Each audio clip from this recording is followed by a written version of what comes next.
নমস্কার, কান্তারা চ্যানেলে সবাইকে সুস্বাগতম। আজকে আমার নিবেদন আমার একান্ত নিজস্ব অনুভূতি, যা আমি একটি লিটল ম্যাগাজিনে লেখার মাধ্যমে প্রকাশ করেছিলাম। আজকে আমি আপনাদের সামনে সেই বিষয়টি তুলে ধরছি।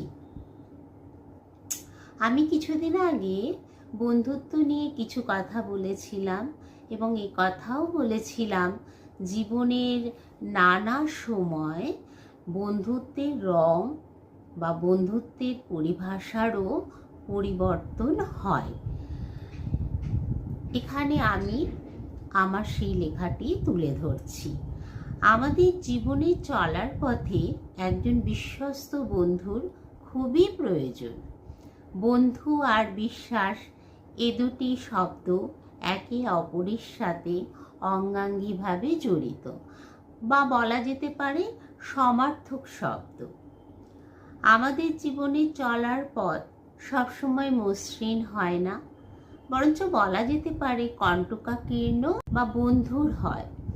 এই বন্ধুর হচ্ছে যার মধ্যে মসৃণতা নেই, এবড়ো খেবড়ো আঁকা বাঁকা, সেই পথই আমরা বেশি দেখতে পাই। জীবনটা আমাদের সবসময় মসৃণভাবে চলে না, কিন্তু সেই বন্ধুর পথটা অতিক্রম করার জন্য আমাদের প্রয়োজন হয় একজন বিশ্বাসী বন্ধুর হাত, যার হাতে হাত রেখে দ্বিধাহীনভাবে আমরা সব বাধা বিঘ্ন অতিক্রম করতে পারি। কিন্তু বাস্তবে সেটা হয় না। বন্ধুর হাতে হাত রেখে চলার আনন্দ কখন বন্ধুর পথের শুষ্কতার সাথে মিলিয়ে যায় তা আমরা বুঝতেও পারি না। তাই সব হারানোর দিনে একজনকেই আমরা বিশ্বাস করি, একজনের উপরেই আমরা ভরসা রাখি। তিনি হলেন আমাদের অদেখা ঈশ্বর। আমার অভিমত হলো, ঈশ্বরই আমাদের প্রকৃত বন্ধু। ঈশ্বরের অস্তিত্ব হয়তো আমরা অনুভব করতে পারি না, কিন্তু ঈশ্বরের আশ্রয় ছাড়াও আমাদের গতি নাই।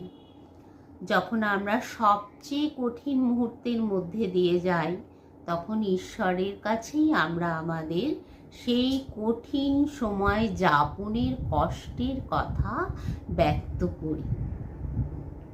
যে কোনো কঠিন পরিস্থিতি মোকাবিলার জন্য যে শক্তি বা মনের জোরের প্রয়োজন হয়, তা আমরা কিন্তু ঈশ্বরের কাছ থেকেই পাই।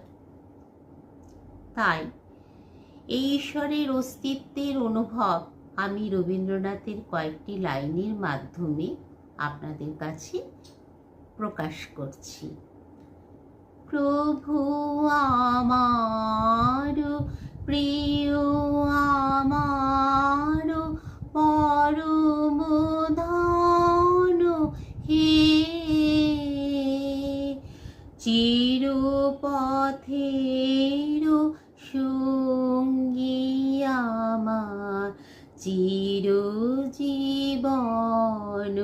হে। প্রভু আমার প্রিয়, আমার পরম ধন হে। নমস্কার, শুভরাত্রি, সবাই ভালো থাকবেন।